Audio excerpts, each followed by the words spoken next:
खासतौर पर केशव प्रसाद मौर्य की बात की जाए तो दूसरी बार प्रदेश के डिप्टी सीएम है, लगातार दूसरी बार बनेंगे एमएलसी। 2012 में सिराथू की पहली बार विधानसभा पहुंचे थे, 2014 के फूलपुर सीट से सांसद बने और 2016 में उत्तर प्रदेश बीजेपी के अध्यक्ष बने। अब एक बार फिर से एमएलसी के लिए ये नामांकन भर रहे हैं। दयाशंकर मिश्र दयालु, योगी सरकार 2.0 में राज्य मंत्री, स्वतंत्र प्रभार।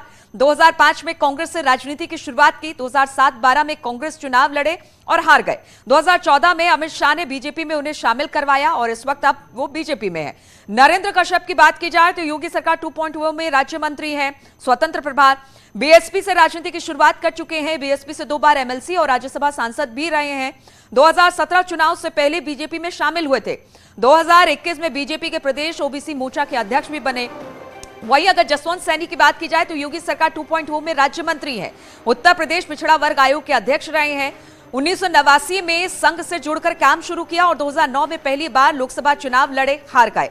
तो इस तरह से सभी के सभी जो प्रत्याशी हैं इस वक्त अपना नामांकन दाखिल कर रहे हैं।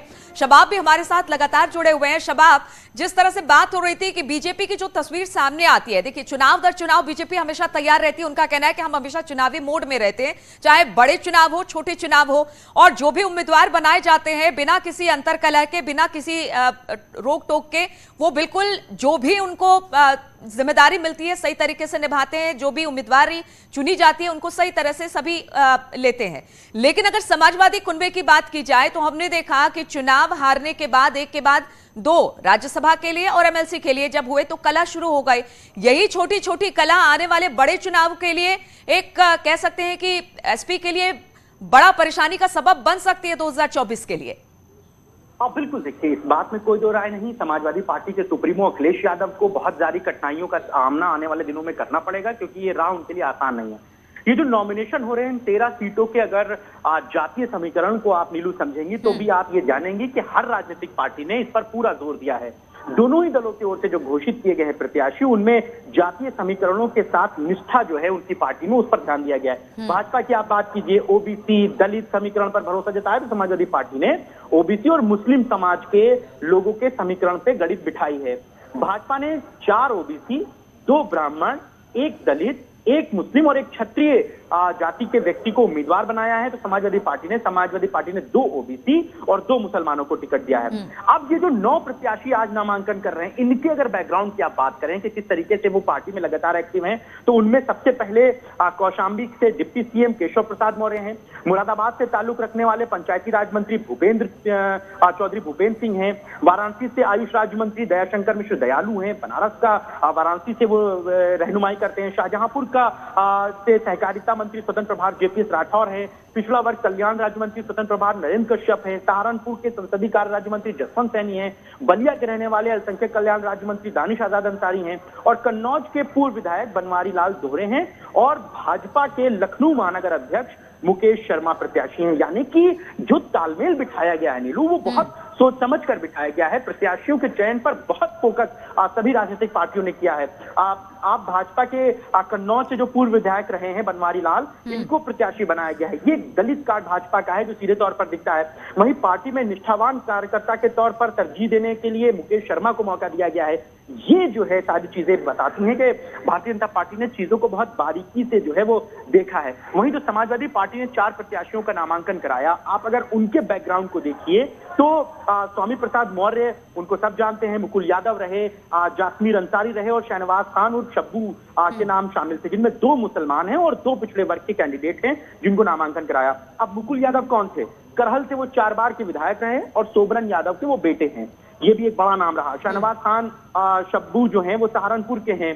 सहारनपुर का जिक्र होता है तो कहा यह जा रहा था कि समाजवादी पार्टी हाल ही में जो इमरान मसूद जो कांग्रेस छोड़कर आए थे, वो जो है उनको मौका दिया जा सकता है, क्योंकि उनको टिकट नहीं दिया गया था विधानसभा के चुनाव में।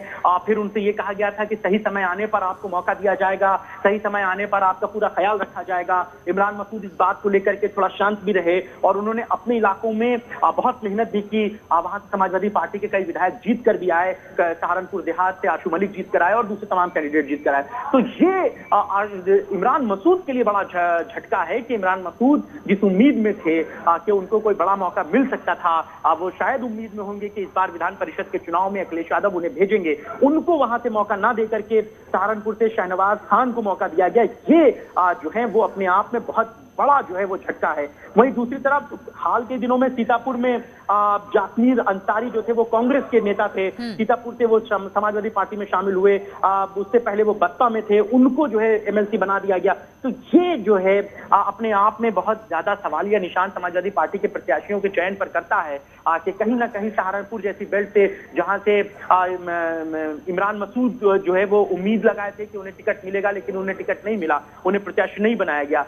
ये चीजें जो है वो समाजवादी पार्टी के लिए आने वाले दिनों में नुकसान पैदा करेंगी, उनके लिए थोड़ी राह को मुश्किल करेंगी। हालांकि कल शिवपाल यादव ने भी न्यूज़ 18 से बातचीत में इस बात को क्लियर कहा, महान दल के ऊपर उन्होंने कमेंट कर कहा कि बहुत ज्यादा अस्थिरता जो है वो राजनीतिक पार्टियों में नहीं होनी चाहिए, बार बार दल बदलना, पार्टी छोड़ देना, ये जो है वो राजनीतिक पार्टियों की कह सकते हैं कि उनकी कॉन्फिडेंस को, उनके जो है वो भरोसे को खत्म करता है। तो राजनीतिक पार्टियों को इन बातों का ख्याल रखना चाहिए। तो इस तरीके की चीजें हैं। हालांकि शिवपाल यादव को लेकर के भी बहुत कश्मकश रही है शुरू से आखिर तक समाजवादी पार्टी में, लेकिन अखिलेश यादव ने भी इन पर खुलकर कोई बात नहीं कही, शिवपाल यादव ने भी इस पर खुलकर कोई बात नहीं कही। बहुत खबरें चली कि वो भारतीय जनता पार्टी में शामिल हो सकते हैं, समाजवादी पार्टी को झटका दे सकते हैं, उन्हें राज्यसभा भेजा जा सकता है, उन्हें ये किया जा सकता है, वो किया जा सकता है, लेकिन ऐसा कुछ ग्राउंड पर नजर नहीं आया।